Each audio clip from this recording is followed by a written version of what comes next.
Hello and welcome to the beginning of my Great Guitar Build-Off 2021 challenge. Welcome to the garage, which is my workshop. I'm very much at the amateur end of the competitors in this. I'm not entered to win at all.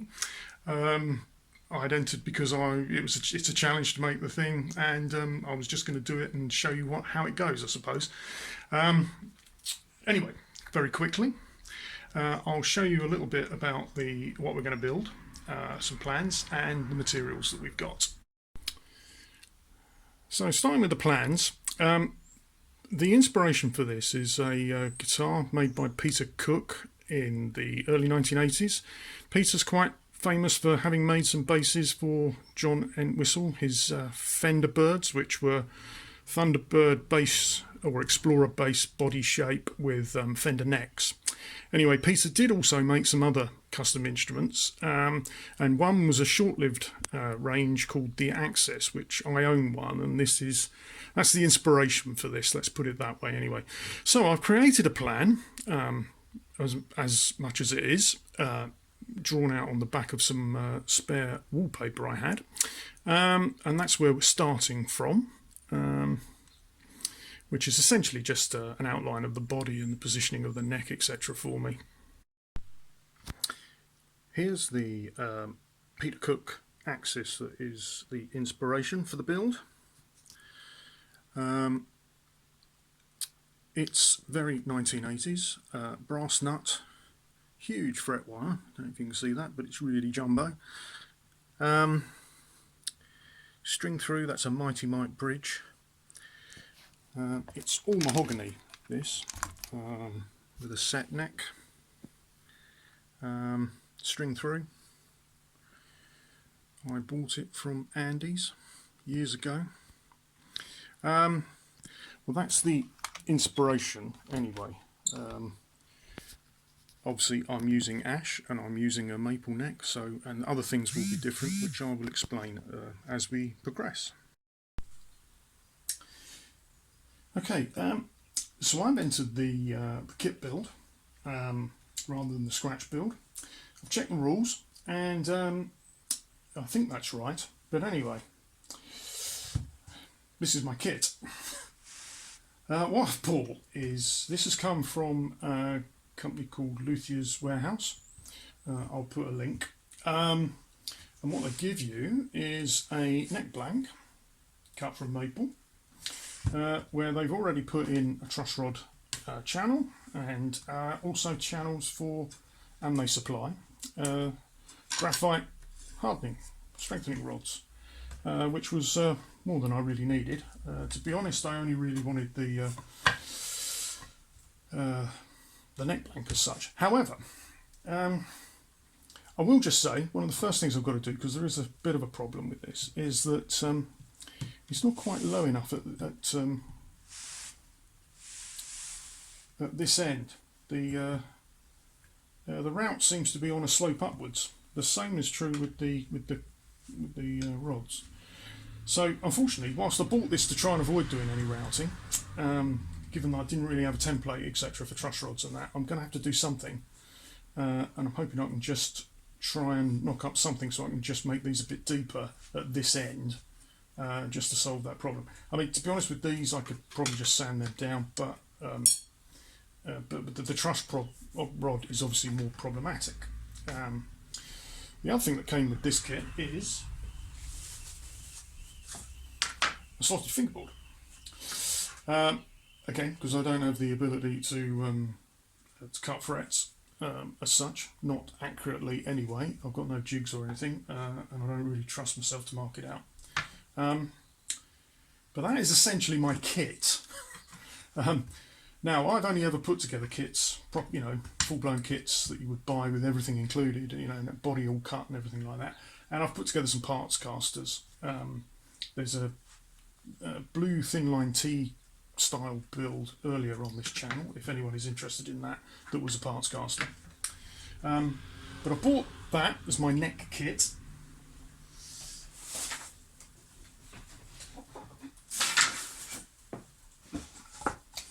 Now this is my body. This is my template, which I've already cut out from the plan that I made. So this is essentially the axis body, and this is my body. I bought this off of eBay. It's ash 2-piece body kit, body blank in effect. Now, one thing I found is the way that the axis is slightly sort of weird in that the centre line of the strings is actually not quite the centre line across the bottom bout.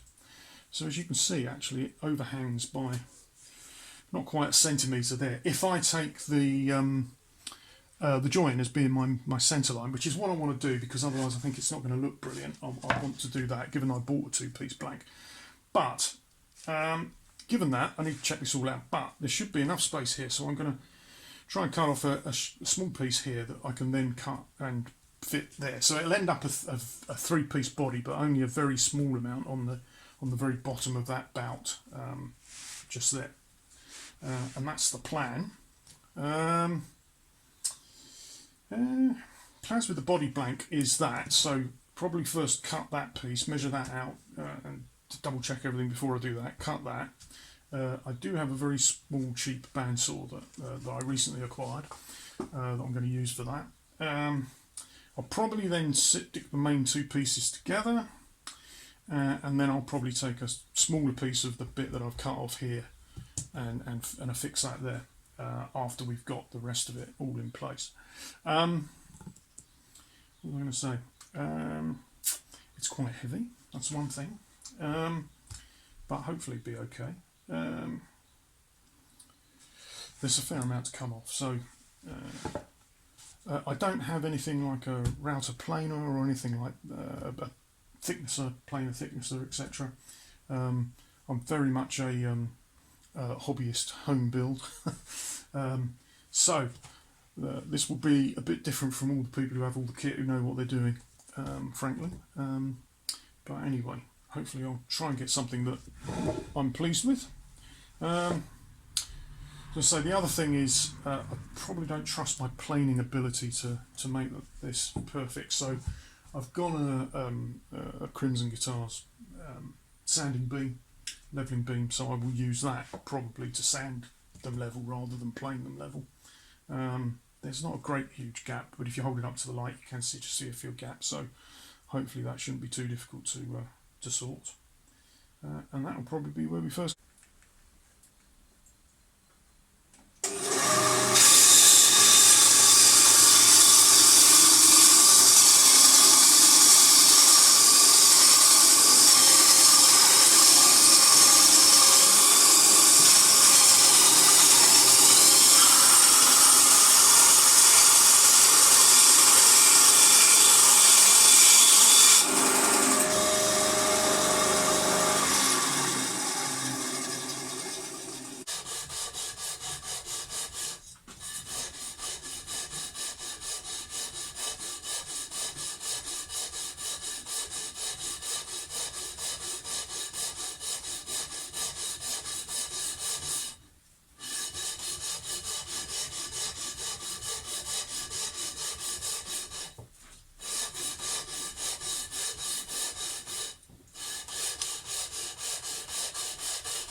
It's the first time I've ever done that. It's all a bit nerve-wracking. I can understand why people like Ben say that. Now, I've only ever done something like that once before, which was with a lap steel I made out of an old 4x2. But that seemed a lot easier in a lot of respects, probably because it's not so heavy and not so wide, etc. But anyway, we're there now.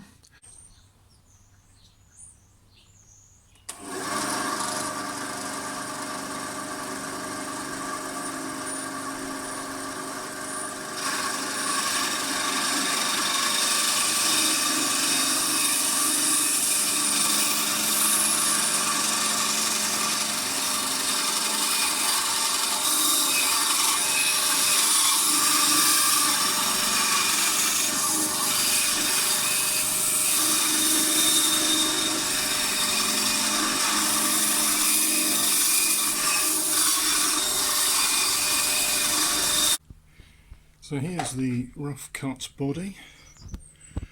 Someone obviously with a better bandsaw, and that's the first time I really used the bandsaw.